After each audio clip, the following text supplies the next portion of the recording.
তুমি যখন বিপি হইছো তখন নিরপেক্ষ ইলেকশন হাসিনার ব্লেসিং তুমি বিপি হইছো।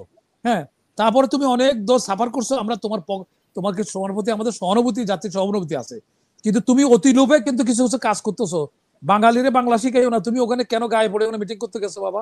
তুমি প্রেস ক্লাবে করো, রেস ময়দানে করো, আরো বহু জায়গা আছে সেখানে করো প্রতিবাদ। আমরা যদি এখান থেকে মুনাজাত করে দোয়া দূর বলে কাবা শরীফ যদি নাজিল হইতে পারে, তাহলে তুমি প্রেস ক্লাবে করলে ইয়ার মধ্যে যাইয়া, তার উঠানের মধ্যে যাইয়া, তার বাড়ির বারান্দা যাই মিটিং করার দরকার নেই। সমস্যা নিয়ে আসলে কোনোটাই হবে না, এরা এরা দীর্ঘায়িত হবে, তার মনে হচ্ছে এদের লাইফটা আরো বাড়াই দিব।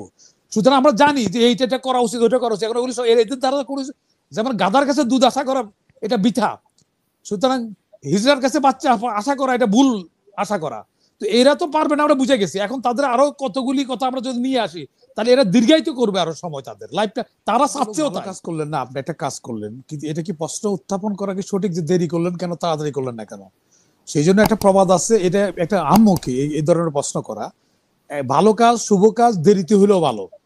হ্যাঁ, এই জন্য এটা প্রবাদে আছে, শুভ নেভার। তো সুতরাং এই যারা প্রশ্ন করেন তাদের এটা আহাম্মকি, এরকম প্রশ্ন দেরি করছি কেন, আমি সঠিক তথ্য দিচ্ছি না, সেটা হলো বিবেচ্য বিষয় নাম্বার ওয়ান। দ্বিতীয়ত হলো এই যে এখন এটা বলা হয়েছে, একটা জিনিস মানুষ তো সবাই, এটা হয়তো মানুষের অবচেতন মানে এর মনে আসতেছে না, কিন্তু এস আলমের গাড়ি যখন ব্যবহার করে, প্রোটোকল ব্যবহার করে, যখন আমাদের ইয়েটা এই যে আওয়ামী লীগের, হ্যাঁ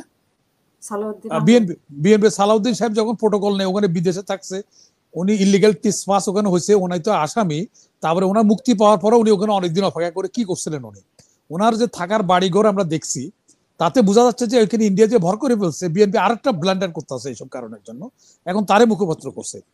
তো এইটা কিন্তু প্রশ্ন করে না, তার দায় স্বীকার একটা তার একটা এক্সপ্রেশন কল করছে বিএনপি, সে দিছে বলে এটা সন্তোষজনক, এটা আইওয়াস মানুষকে দেখানোর জন্য। কিন্তু এখানে আমি এই অনুষ্ঠানের মাধ্যমে বলবো বিএনপির এখনো সাবধান হওয়া দরকার, কারণ যুগে যুগে মির্জাফরের সৃষ্টি হয়েছে, মির্জাফর তো কোনো গাছে ধরে নাই, মির্জাফর তো এই মানুষের মধ্যে থেকে মির্জাফর হয়েছে, মোস্তাক তো এই পার্টির মধ্যে থেকে হয়েছে। তো একটা লোক যখন আসামি, সে ওখানে এত টাকা পয়সা দিয়ে ওখানে যে তার লাইফস্টাইল, আমরা আমাদের যে ছবিগুলি দেখছি, ইভেন কি আমরা এটাও দেখছি যে এস আলমের প্রোটেকশন করতেছে তার ছেলে, তারপরে এখন তারে মুখপাত্র বিএনপি দিচ্ছে। যাই হোক, বিএনপি এখন এই যে বহুদিন তার বুলেট ক্যাশার তারা ক্ষমতা হচ্ছে অনেক দূরে ছিল, এখনো আমরা বলছি আমরা নিরপেক্ষ লোক দিচ্ছি, আমরা কোনো বিএনপি আওয়ামী লীগেরও আমি এই কথা বলতেছি, ইউনূস স্যারেরও একই কথা বলতেছি। এখন যে কথা বলে, সত্য কথা বললে সত্য কথা বলার শোনার লোক নাই, আমরা শুনতে গেলে এরা বিরোধী দল মনে করে। তা আমরা বলি যে এক সময় এই যে এখন মামুন ভাই বললেন, মামুন ভাই আটটা সুন্দর কথা বলছে, যেটা যে এখন ডায়াস দেখানো হয়, দর্শক দেখানো হচ্ছে না, দর্শক তো নাই, কারণ স্বামী স্ত্রী সভাপতি সেক্রেটারি একটা পার্টি, এটার লগে ইউনূস বসে গল্প করার জন্য। হ্যাঁ, এত পার্টি, আজকে পার্টি তোমার আগে রেজিস্ট্রেশন না হইলে একটা এই আমি পিস্তলের লাইসেন্স করে আমি কি পিস্তল নিয়ে ঘুরতে পারবো?